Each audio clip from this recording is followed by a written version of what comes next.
All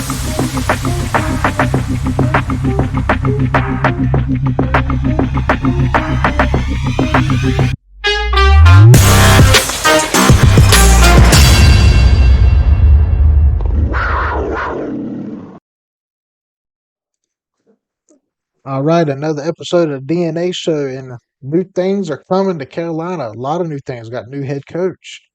We potentially new franchise quarterback. Now the overall number one pick as of this video, and we haven't yet talked about it yet, quite yet. But we wanted to give you our thoughts. New offensive coordinator Thomas Brown, right out of Los Angeles, not too far off from the Super Bowl win some seasons back. He was a part of that crew. We're going to dive into it a little bit. So, as always, my man, DBJ, as I call him, Donnie, the brains behind the whole operation and everything. And I'm your host, Anthony. And we make The up the true DNA brains, show. you.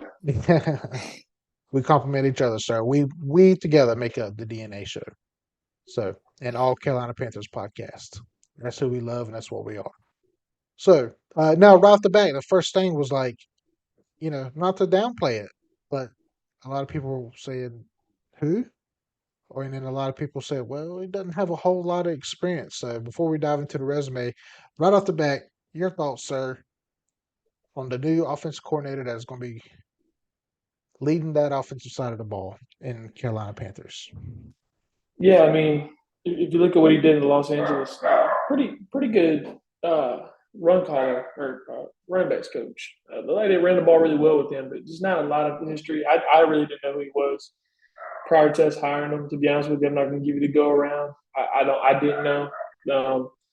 And it was actually an unexpected hire, but I mean, I'm sure we'll dig a little deeper into it, but from what I've read, looks like that's kind of what Frank Wright wants, a coordinator who's going to want to run the ball. So Now, Frank Reich has already kind of came out and said that he'll be making the play call. Now, if your offensive coordinator, your head coach says, well, I'm calling the plays. So now what do you do as an offensive coordinator? What is their day-to-day responsibility? And on game day, what is it that your offensive coordinator does if your head coach is calling the plays? I guess this would be like Airbnb, Andy Reid 2.0. I mean, apparently Airbnb was all in. So at times he would call the plays. I guess he's a really big. I guess Thomas Brown would be like the preparation guy, would be hand in hand with Coach Frank Wright. I'm assuming because if you're not calling the plays, I'm sure that you have some sort of control of the personnel, writing up the scheme for that week, gameplay installation or game plan installation, if you would. That's really the only thing I could. It's kind of a weird ordeal, you know. Because if you look at it, Frank Wright's doing two jobs right now. I mean, but I trust the process, and I just anticipate Thomas Brown having a big emphasis, especially based on his history, and we'll get into that soon. But I anticipate him having a really big say in what we do running game wise. I'm sure a lot of the passing game is going to go through Frank Wright, but I do anticipate Thomas, like I said, being a big part of installing the game plan and offensive stuff. But most importantly, I think he's going to have the biggest say in the running game, just because of his history as a running backs coach. Yeah, and he's got two guys already, Derrick Henry and Chuba Hubbard. Are they both still with it, or does Derrick Henry need to be re-signed, or is he still under contract as of this moment? So yeah, I don't know if we're gonna bring Deontay back or not. I hope we do. Or what did I say? I said Derrick Henry. Deontay. No, you're good. No, you're sorry. good. I mean, listen. I mean, they both run the same. I know. I know people would bite my head off about it, but they run the same. They run powerful. Yeah, big guys. Same type, yeah. No, I knew what you meant. Chuba's definitely under contract. I think he's going into year 3. What we do with D'Onta Foreman, I'm not sure. I would like to see D'Onta Foreman back. If not, there's plenty of options out there, and is not to be mean, but there's running backs are a dime a dozen. You can find plenty out there. Now the calibers and the tiers like a Christian McCaffrey, Dalvin Cook, Derrick Henry, Taylor from Indianapolis. Those are a little bit harder to get. Yeah. If you just want to be a straight up bruising, running type style team, there's plenty of running backs out there that fit the scheme. Yeah, a good offensive line will help you out having a good Exactly. Good point. running back. Yeah, Yeah. offensive line too. So and a good game plan, good offense coordinator, good game offensive play caller. So, um, but yes, and so with that offensive coordinator Thomas Brown, new to the Carolinas. Now let's dive into his resume a little bit. Alrighty, so you see here Thomas Brown. So I say some of his professional strength. He does have player experience, his assistant head coach experience as well. He was a Super Bowl champion with the Los Angeles Rams, as I said, and that is a typo there. 12 years total of coaching experience. He started in Georgia where he played. He was strength anyway from strength and conditioning to their running backs coach as well there, which is also he was a player there as well. Was drafted in 2008, round six, picked 172 overall.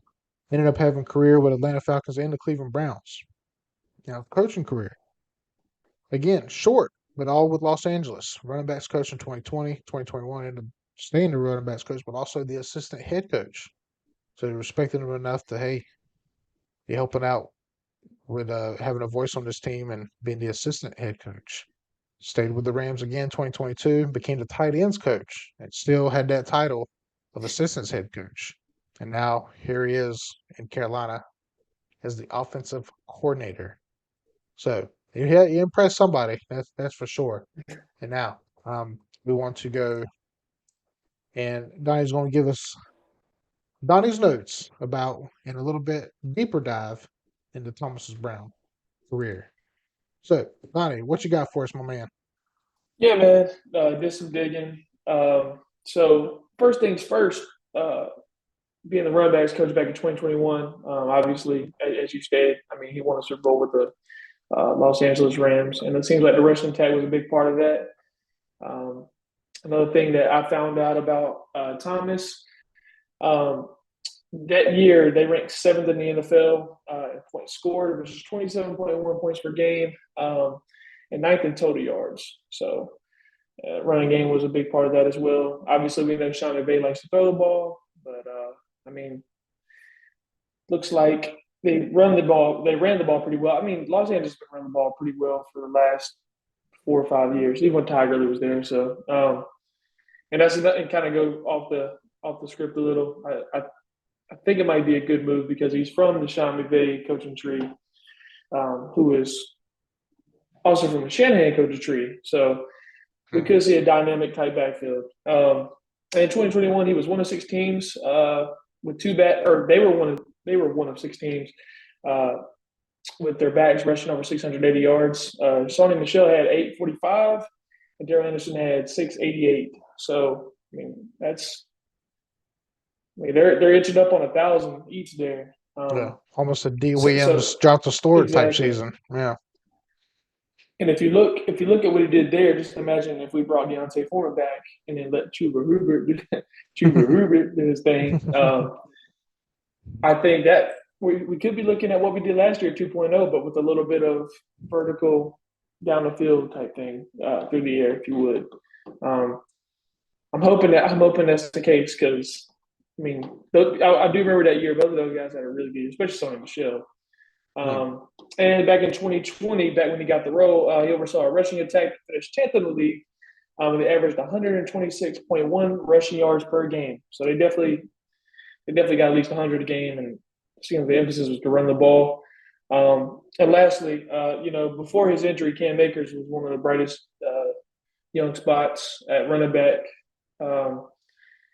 Towards Achilles the year before last, but prior to tearing his Achilles, I mean, Cam Akers was playing at a high level. He had 625 yards in his rookie season. So anytime you run back and produce like that in year one, you're optimistic because obviously that's what you draft running backs for. But I mean, they're a huge part of the offense. If you can't run the ball, it's going to be hard to win by throwing 50 to 60 pounds a game. So it kind of fits the mold of what we're trying to do in Carolina. And in Frank Wright's press conference, he touched on it. He was like, "Listen, we want to run the ball, but we also want to get the ball down the field." So it might seems like a balanced offense, but when you want to run the ball, we want to make sure we do it the right way. And looks like that's what Thomas has done, man.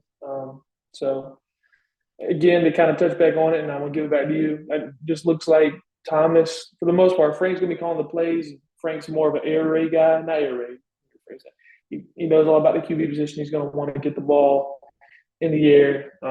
But at the same time, man, Thomas' history looks like he's going to be doing a lot of the game planning for these running backs. So we'll see.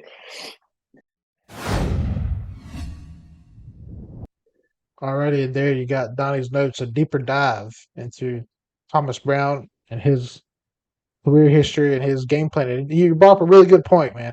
With Frank Reich and his history with quarterback play in the passing game, and now we got Thomas Brown, who's under Sean McVay and has all this already, even just with one team that he's with, but he had a lot of success with the running back position there.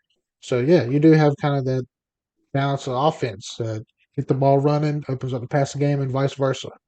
So, uh, and I know DJ Moore is gone, but they know what they're doing. They knew what they could do with what they got, and there's plans ahead. There's a lot of receivers out there, so I think everything is the stove is just heating up, man. And you got Scott Fitter with the spatula in his hand, and and the rest of the crew, the rest the kitchen lights just turned on, and all the chefs are in there cooking. They're getting ready to give us a fantastic meal. So it's unveiling, Thomas Brown, he may be the rookie chef with the white jacket on. It might be his first time in a big kitchen like that, but they know you surround yourself uh, with smart people and great talent and great minds as well. So, and when you do that, recipe for success, the recipe that you put down and cook and serve to the people, it's going to come out just good. So we're going to be eating good here soon. I believe it wholeheartedly.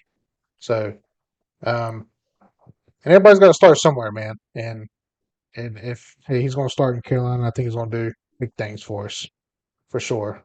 So especially after seeing Donnie's notes there and looking a little bit closer at his resume, I believe in this guy. I'm willing to give him the chances. I just said, well, Matt Rule, you gave him a chance, but it's a little different. He didn't have any experience whatsoever.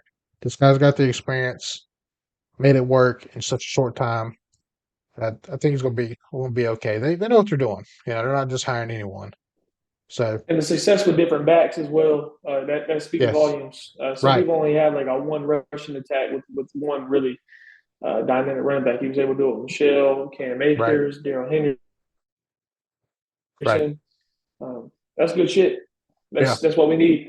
We want Yeah. it, and that's kind of what we did last year. It's kind of like you look at it, it was kind of a blueprint that looks like. I'd say Scott had a pretty big role in too because as you saw with Coach Wilkes, we ran the ball and we did it with Deontay Foreman, we did it with Truber Huber, we did it with Jamal or Raheem. I think it was last name is Blackshear. I Oh don't want to get yeah, his first like name like wrong, like but Rashid, yeah, something like that. Yeah, right, yeah, yeah, exactly. yeah, So I mean, it's kind of like a new, younger offensive mind that he's been groomed by one of the best offensive minds in the game. Uh, right. good hire. Fits what we want to do. We want to run the balls. That's what Yeah, we got. and he was a running back himself, so Exactly. I think he knows what he's talking about. And he's able to even give probably player advice at the same time. So um, the recipe is coming together. Like I said, kitchen stoves are heating up, man, and good things are happening. So I know you kind of talked about it, but as always, the gavel goes down, Donnie. Your final thoughts on this hire. What do you see in the future for Thomas Brown and what he's going to bring to Carolina?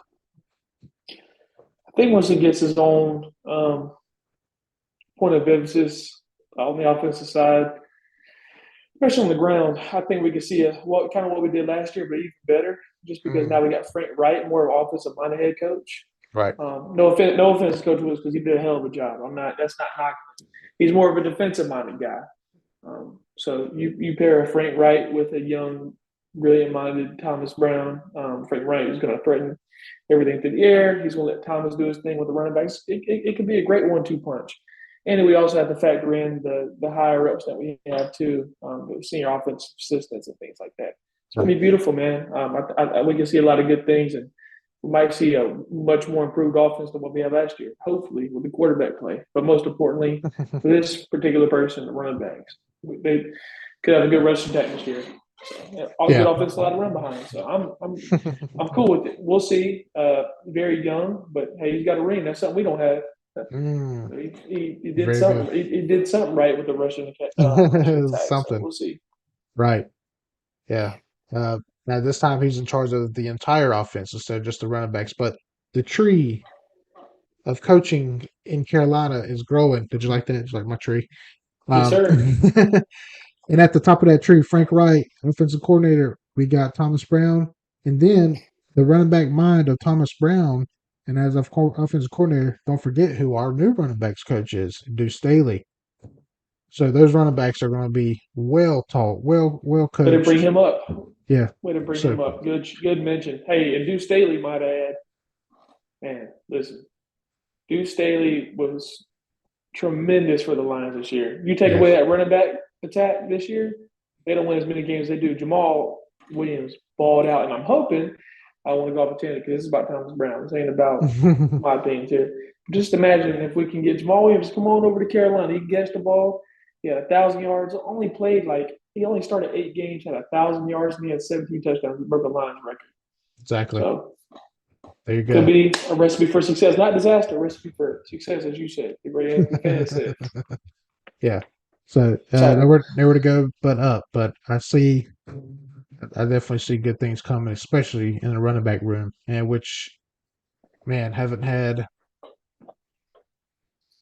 I'm not going to say not a true, because Chris McCaffrey was a true running back. I hate that, but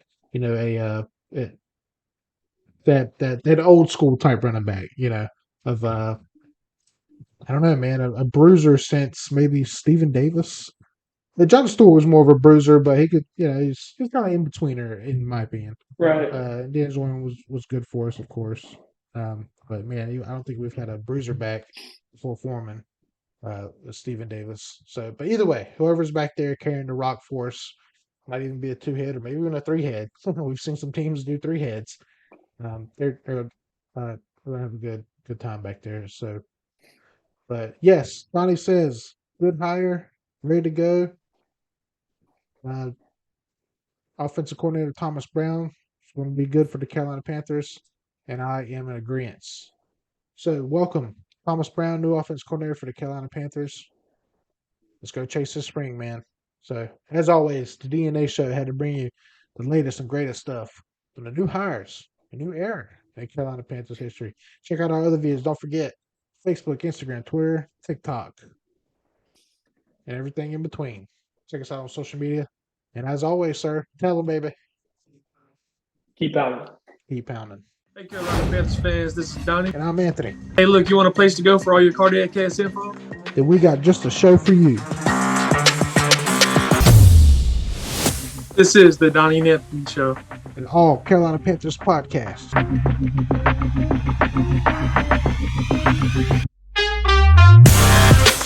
For all your Carolina Panthers info, the Donnie and Anthony Show, the DNA Show, because the black and blue runs through our DNA.